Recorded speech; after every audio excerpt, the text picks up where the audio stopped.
Good morning. My name's Nick Carter. I'm proud to be a fourth-generation Indiana farmer, deeply invested in local food in Indiana, and I'm proud to share the title of entrepreneur with Indiana's Governor, Mike Braun. Governor Braun's a conservative outsider who spent his career as a Main Street entrepreneur, building a business, creating thousands of good-paying Hoosier jobs. He's lived an American dream, and now, as governor of Indiana, he's working to preserve that same freedom, that same dream and opportunity to achieve prosperity for future generations of Hoosiers. I happen to be raising 3 of them, so that future is very important to me. The governor and I share similar values: faith, family, and community. Those values have guided Governor while growing a business and raising a family, and have inspired his call to serve fellow Hoosiers throughout the years. He began his public service as a member of a local school board for 10 years. Then as a state representative from 2014 to 2017. And in 2018, he was elected to be a conservative voice for Hoosiers in the U.S. Senate. That's where Governor Braun and I had the pleasure of first meeting, when he invited me to testify about local food, food access, healthy food, and what Hoosier farmers need before the Senate Agriculture Subcommittee where he served. Governor Braun and I are both avid outdoorsmen, enthusiastic morel mushroom hunters, and speaking of which, it's getting to be about that time of year. If you're looking for a neat place to forage that's not too far from the residence, you're always welcome at our farm in the woods around there. In addition to entrepreneurship, food, the governor and I both share a passion for locally produced food and the importance of healthy eating. So I'm pleased to introduce and welcome Indiana Governor Mike Braun.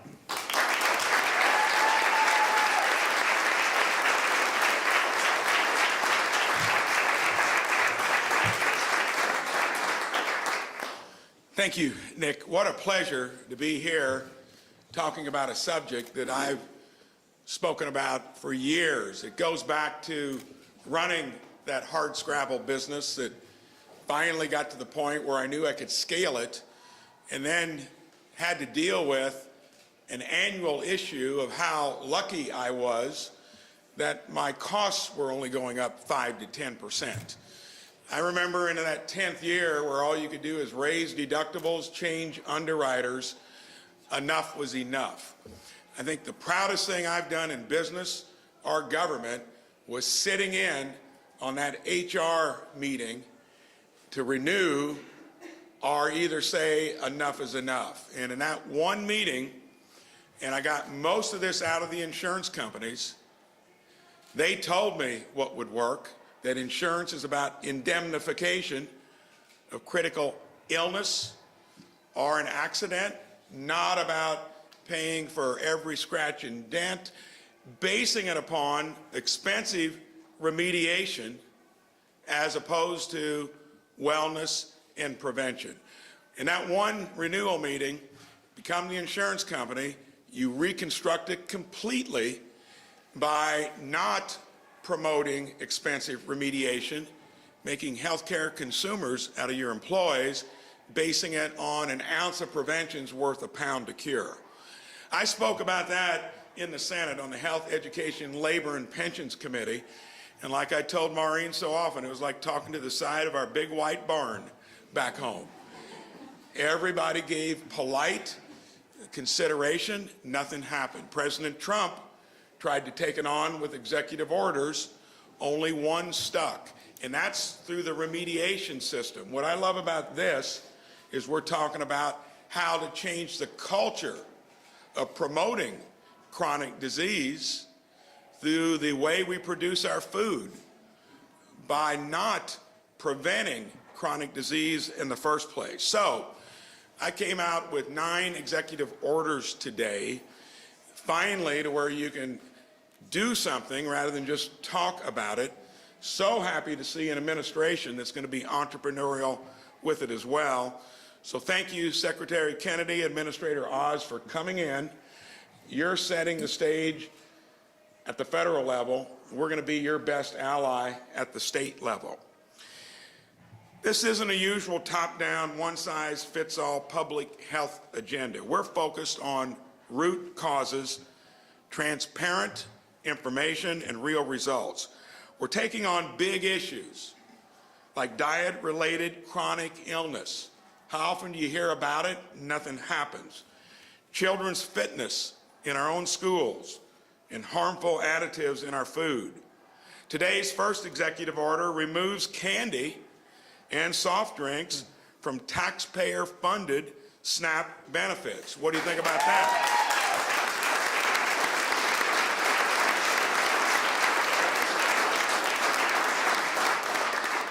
More SNAP money is spent on sugar drinks and candy than on fruits and vegetables. That changes today.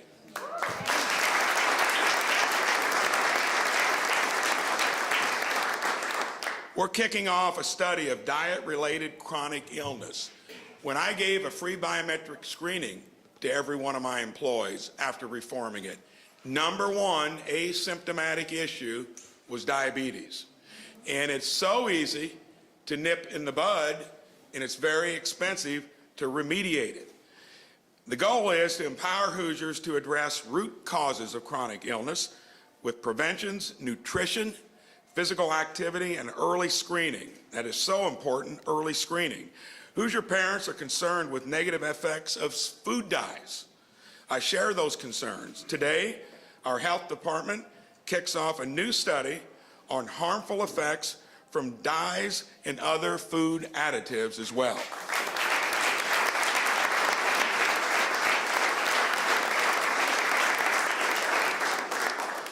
I want to give every Hoosier kid any advantage possible to reach their full potential and lead a long and healthy life. Today we're starting the Governor's Fitness Test and School Fitness Month to encourage exercise and physical activity in school and for our youth as well.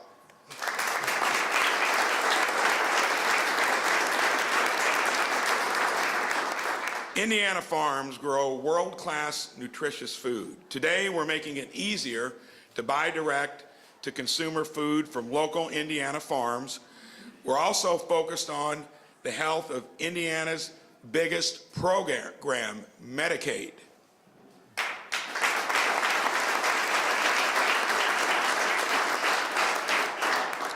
Study found 28% of Indiana's Medicaid spending, our largest budget line item, was improper spending, mostly due to eligibility errors.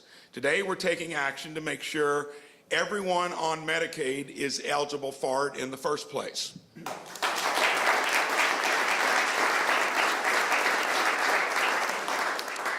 SNAP is intended to help our neighbors who have fallen on hard times, but we also need to encourage their long-term self-sufficiency so that they can thrive and benefit in their communities. Today, we are changing work requirements so that 2/3 of able-bodied SNAP recipients who don't work are put on a path to filling one of Indiana's 100,000 jobs that need better skills, and that if you get your own plant and equipment in great shape and you know that that's out there, we're going to try to get you into it, and not needing the experience or a college degree. Today's 9 executive orders reflect a new approach to health policy in the state of Indiana, focused on empowering everyone to live a healthier, happier, longer life, and today is where we begin.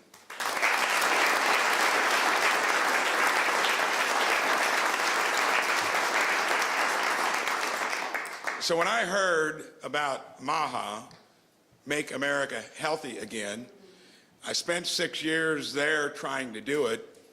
In making Indiana healthy again, I've always been a proponent that the leading states that are entrepreneurial, that find ways to do it, will probably be more agile than the place you're working in now that I did for 6 years. So I am so excited about being a partner on stuff that is basically common sense and that takes on big, established, entrenched when it comes to health remediation, insurance companies and hospitals, and even on food production where it's not giving us the wholesome food that we need. So it's my honor to introduce Dr. Oz, the Commissioner of CMS, and thank you for coming in. And Can't wait to hear from you.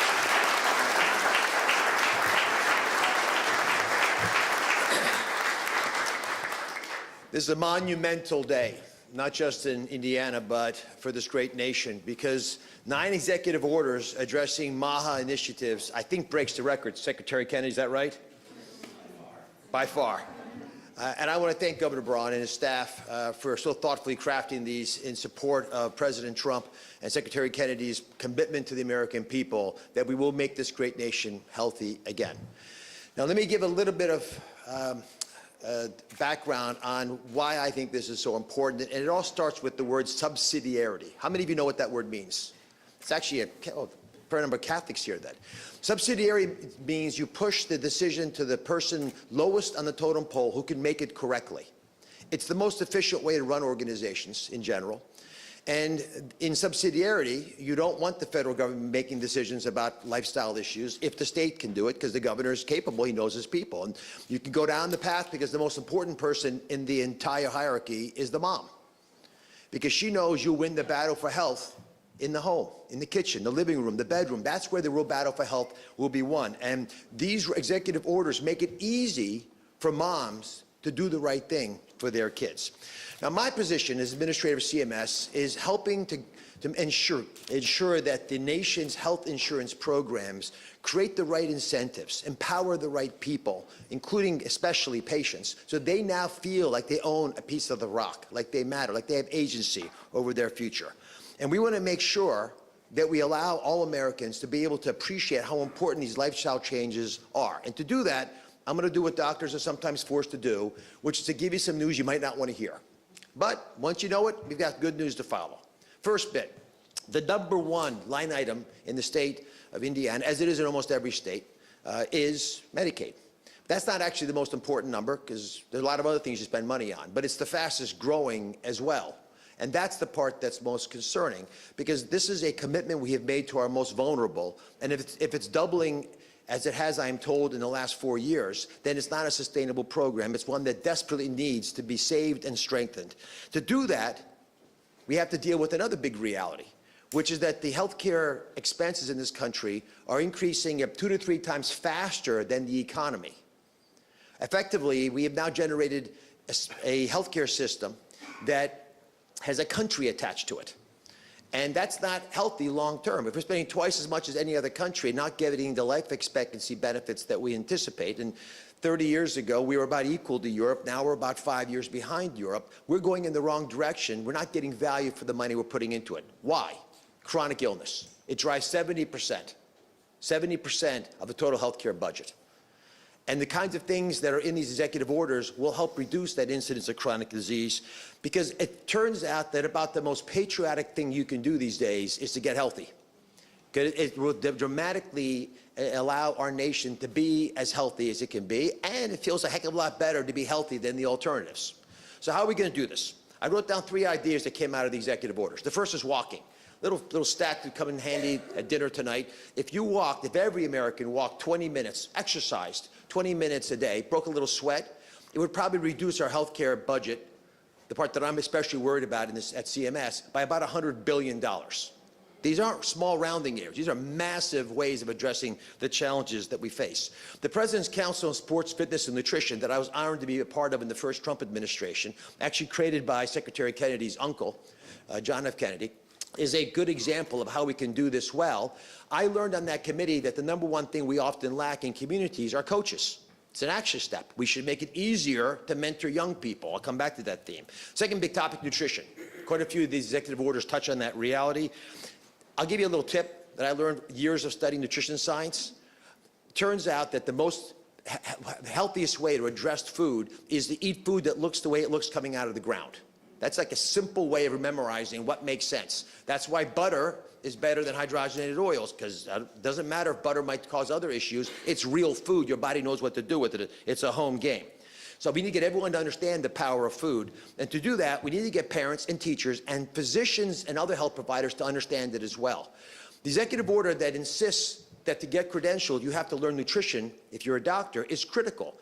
When I was in medical school, there was no nutrition class. I actually ran for student body president and won on that campaign promise, and we started one. Today in America, most medical schools do not teach nutrition. Why does that matter? Because if you go to 4 years of medical school and bust your tail and learn everything, and nutrition wasn't on the docket, what is that message to you? It doesn't matter. It's not important. If it was critical, you would have been taught it, because you learned everything else you needed to learn in medical school. If nutrition is not on the agenda, not in the syllabus, it's not really important for you. And I believe that we should empower folks, and the executive orders will do just that, to be able to navigate nutrition, and we have plans at CMS to make that easier. Finally, community involvement. The #1 driver of an expensive patient is a patient without another person in their life. I'll say that again. Loneliness ends up driving a lot of the pathology that we then have to deal with in the healthcare system. The way you deal with that is by having community groups that work together well. One of the executive orders encourages schools to get young people to become educated about health, but I'll tell you from personal experience, they also become activists in a good way when they're healthy. We started a foundation with my wife 20 years ago and have done very well across the country, touching the lives of millions of young people doing just this. And then when I go into these schools, as I hope many of you will, and you look at the eyes of these young people, sometimes it looks like the light's gone out. They just want to have a belief that they matter. And so after having done this a lot, I'm confident this executive order will make a difference, because it'll get young people to believe they have agency over their future. And if they do that, if they have mentoring programs that support them, that are out there, then we'll have a unique ability to allow this system to spread like wildfire, because young people want to be connected, they want to be in community, and they're right now being atomized and ostracized. Now, our nation is too great for small ideas. And the ideas that Secretary Kennedy and President Trump are putting forth in rapid fire, and now supported at this level of intensity in the state of Indiana, are emblematic of the fact that we have a generational opportunity to make this country as healthy as it should be. And the person who has represented this more than any other, Secretary Kennedy, is a dear friend. I've known him for many years through his foundation work, but I met him on my show. And when he came on the show, many did not want him to appear because they thought he had far-out ideas that were so bad they shouldn't be heard. And I'll tell you in my mind how you define MAHA, because it's how you define the next speaker, Secretary Kennedy. It's defined in 3 words. The first is curiosity. Are you truly desirous of learning what needs to be done to improve the life of your fellow man? And if you are truly curious, and remember 80% of questions are statements in disguise. So if you're truly curious and you really go in there with questions and you hear stuff that matters, are you then courageous enough to share it with people around you? Because when you do that, sometimes folks get mad at you, especially with the current healthcare system that we have. And certainly Senator Kennedy has faced that. Secretary Kennedy, finally, is a compassionate man. And I say that because I think of him like a brother, but I have never seen him do something mean to anybody else. So if you're curious and you're courageous and you're compassionate in sharing that wisdom, as difficult it is for people to hear, that makes you a true healer. Secretary Kennedy, thank you.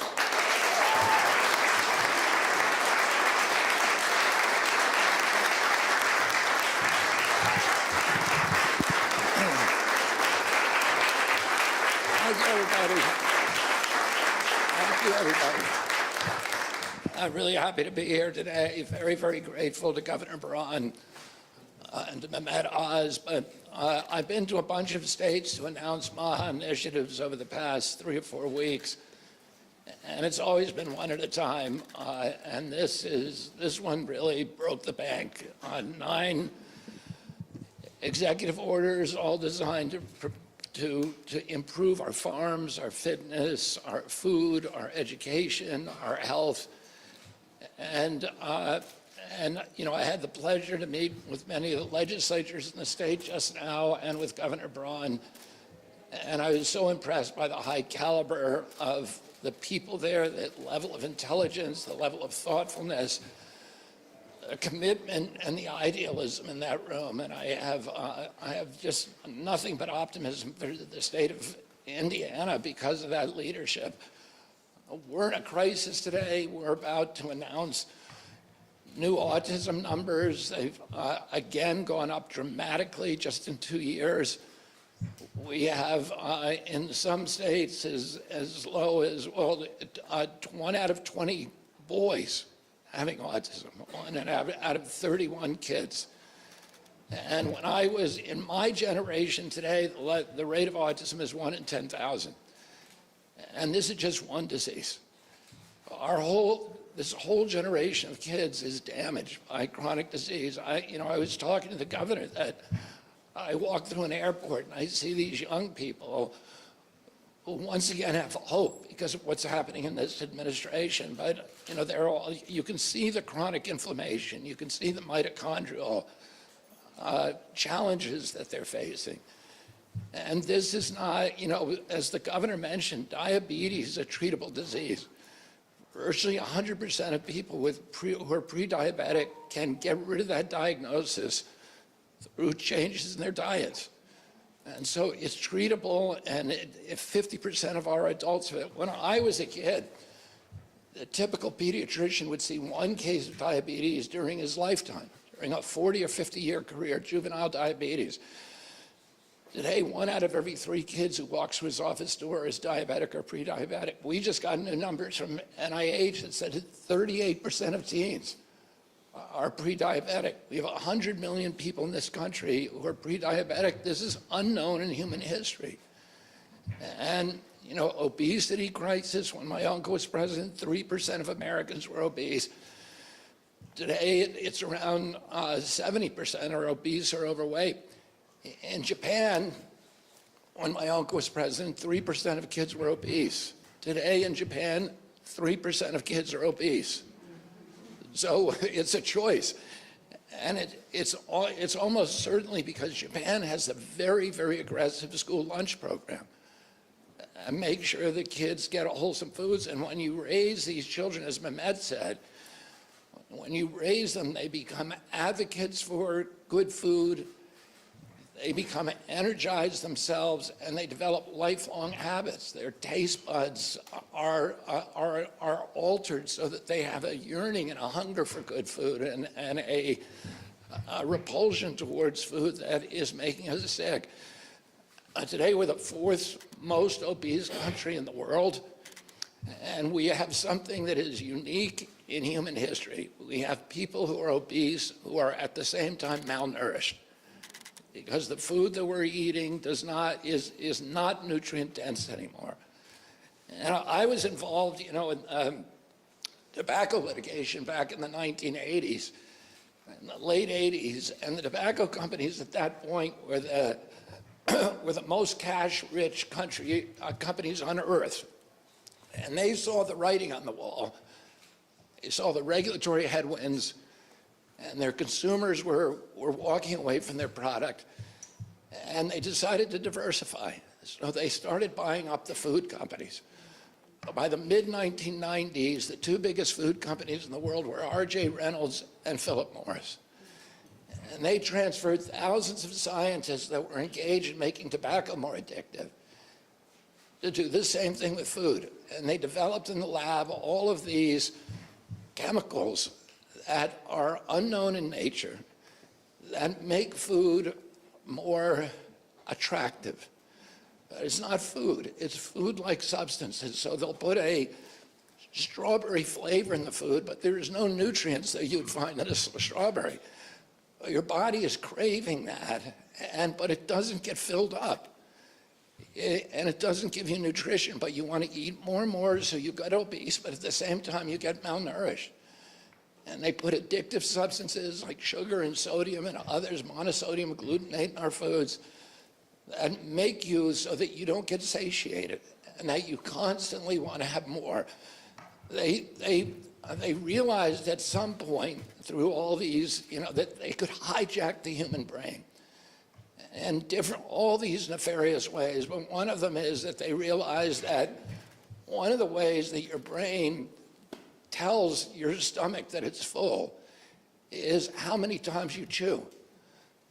Oh, they began adding food softeners to our food so that your brain would be under the illusion that you weren't full.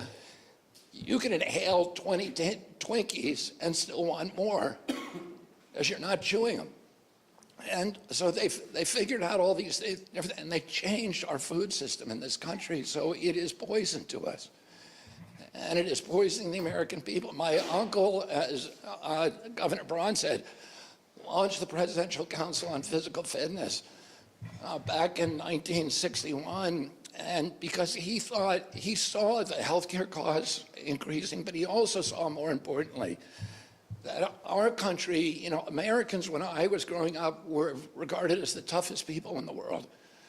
And he associated that beef jerky toughness that was associated with the American people in the minds of the rest of the world with the success of our nation. And he didn't want us to get soft. And when, you know, Governor Braun and I were growing up, we all participated in the Presidential Council and the fitness tests, and it was a big aspiration at our schools to do that. And, you know, for me, it imbued me with a lifetime commitment to physical fitness. And today, you know, I'm 71 years old, and the governor is the same, and he, you know, both of us feel like we're in our 40s or 50s, and we have a lot of energy and a higher capacity to enjoy our lives. And we want, you know, we want that for our children, and we all want it. We now have the sickest country in the world. We spend 2 to 3 times for health care what other countries spend, and we are the sickest nation. We had, during COVID, the highest death rate of any country in the world. We had 16% of the COVID deaths in this country, and we only have 4.2% of the world's population. And that's because we have these comorbidities, this chronic disease that the CDC said the average American who died from COVID had 3.8 chronic diseases. Healthy people were not dying. It was sick people who were dying. They were already sick. And so if we want to protect our country against infectious diseases, we need to start by making people healthy again. And President Trump, who I'm very, very grateful for, because he's given me this opportunity and given Dr. Oz this opportunity, he often says that he wants to make America strong again. But we can't be a strong nation if we're not a strong people. He says that he wants to restore the American dream, but a healthy person has 1,000 dreams, and a sick person only has one. And today, 60% of the people in this country have only one dream. It is threatening our national security. 74% of our kids cannot qualify for military service. And it's destroying our economy and our national vigor. We're spending when my uncle was president, we spent 0 on chronic disease, 0 in this country. Today, we're spending about $1.3 trillion a year, and we can't afford it. And we have to figure out new ways to make America, to allow Americans to take responsibility and agency for their own health. But we also need to, we need to change our food system in this country so that we start giving our kids foods that are going to actually make them healthy and imbue them with vigor and ambition and a dream. Oh, I want to thank again Governor Braun. I also want to take this moment to encourage governors all over the country to follow the lead of Indiana and to file with Brooke Rollins, who's my partner in this, in MAHA, head of USDA. She is right now, at this very moment, in Arkansas with Governor Sarah Huckabee, announcing the application for SNAP waivers for sodas in that state. This is the first state that has added candy to the SNAP waivers. I'm very, very proud of you, Governor, for supporting that.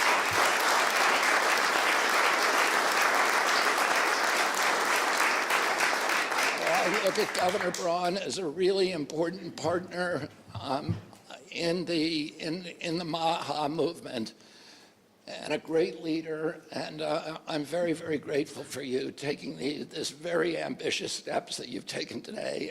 And not only that, I'll say this, there's a couple of states that I've been to where we've announced SNAP waivers, but we haven't seen the SNAP waiver application yet, and Governor Braun's SNAP waiver already went to USDA today, so thank you very, very much. Thank you all very much.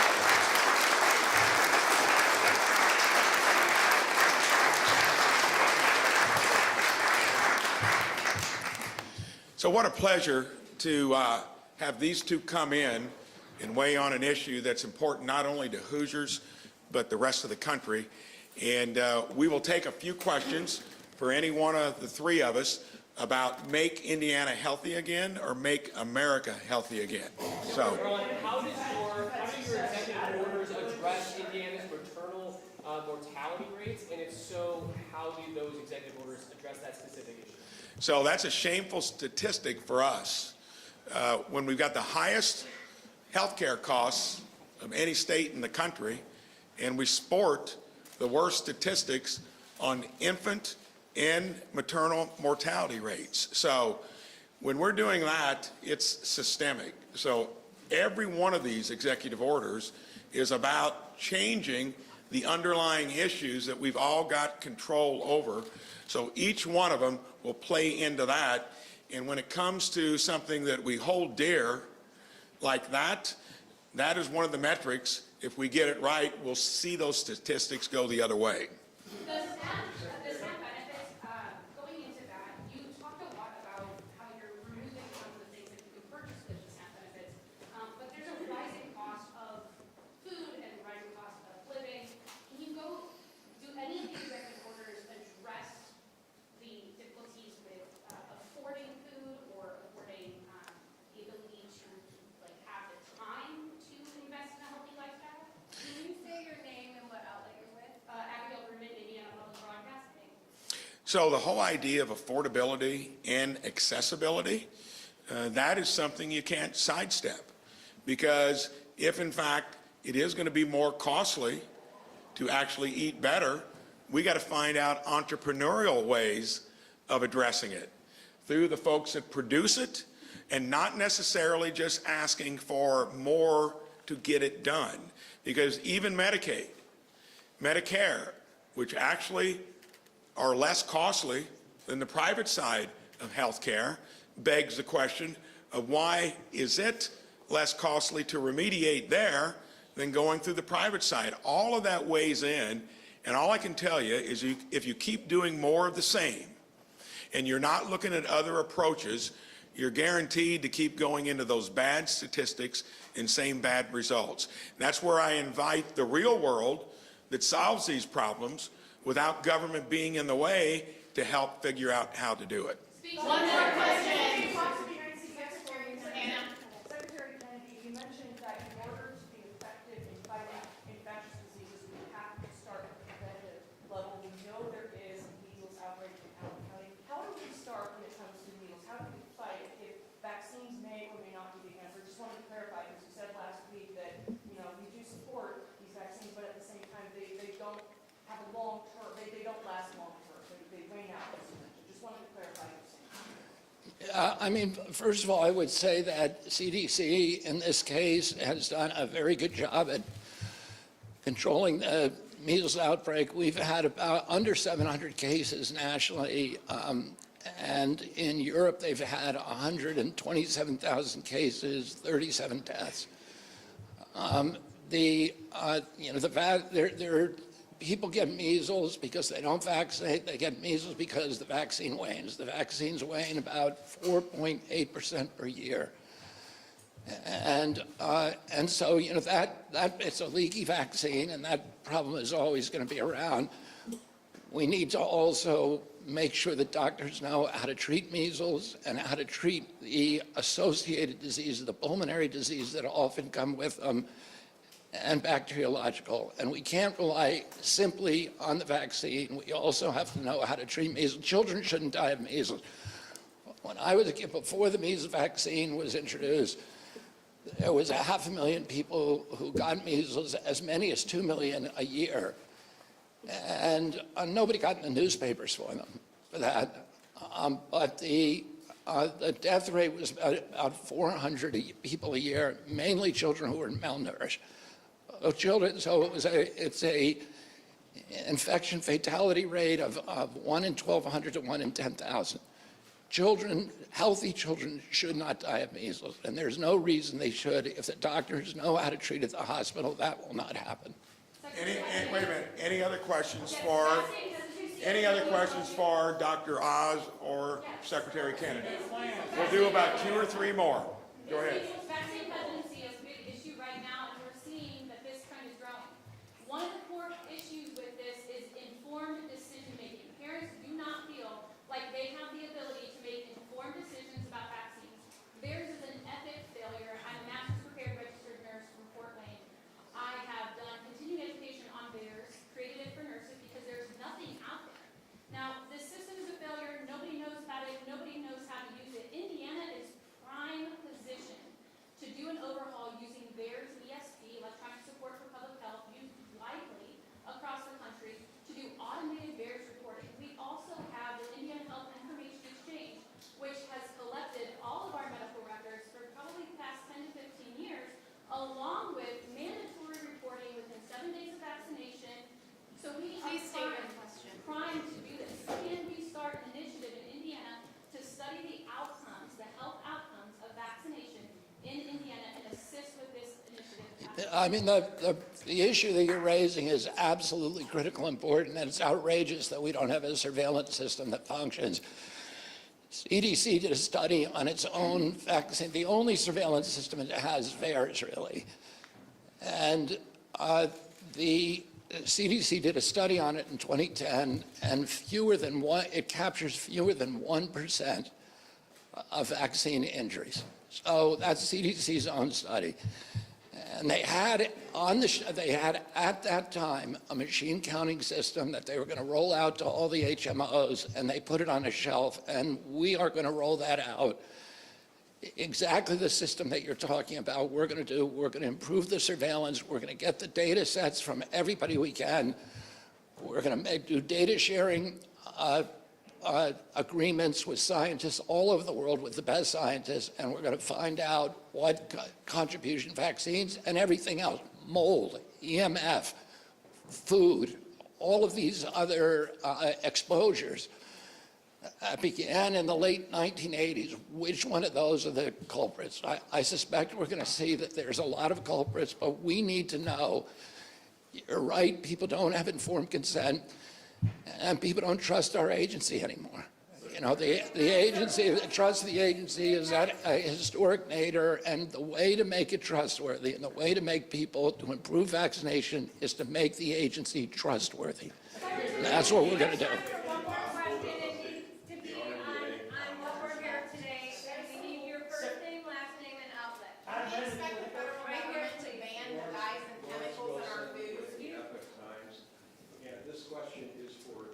Really all of you, I'll address it to Secretary Kennedy because it applies at the national level, it applies at the state level. MAHA is trying to make a cultural change using the levers of government. We're talking about human behavior and things that people see on TV and talk about with their friends. How confident are you that you can make this shift that's taken, you said when you were a kid, Secretary Kennedy, so that goes back a number of years, maybe 60. 60, let's say. How can you make the change that, using government, that it's taken the culture this long to get? A lot of the negative behavior, the self-destructive behavior in both the medical system, how we pay for medicine, et cetera, how we pay for health care, and how we eat is driven by perverse incentives. And what Dr. Oz and I are trying to do is to identify those perverse incentives, and we're getting a lot of help from Elon, and then eliminating them so that we can realign medical choices, both individual and institutional medical choices, with public health. And it's not aligned. It's totally misaligned today. We have a healthcare system that reimburses people, for doctors and hospitals, for procedures rather than for health outcomes. We have to change that, but we also, we're getting, alone we can't do this. But we're getting tremendous help from the governors, from the grassroots. You see all these warrior moms here today. They don't want to take this anymore. They want to change. There's a huge, huge movement to get a change. And then we have extraordinary leaders like Governor Braun who are doing this on a state level, and that helps us extraordinarily. I met with the big food titans a couple of weeks ago, and they weren't scared of me. They were scared of what's happening in the states. They don't want a patchwork of regulations where one state bans dyes and one state bans bromades and one state bans titanium dioxide in the food, and now they don't know how to market a national product. What's happening here in the States is driving this movement, and it's going to drive the kind of cultural change that you're talking about.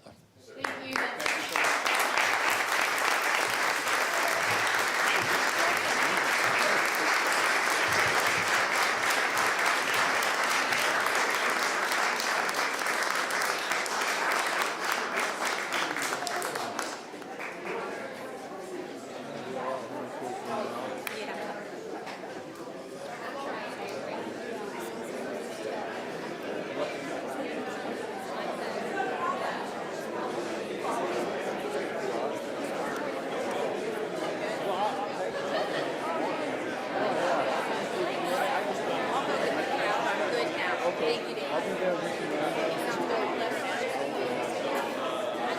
I got a run from my Lindsay. I got a run from my office. Let me grab that binder too. So I'll just be 5 minutes. I'll be out of here. Okay.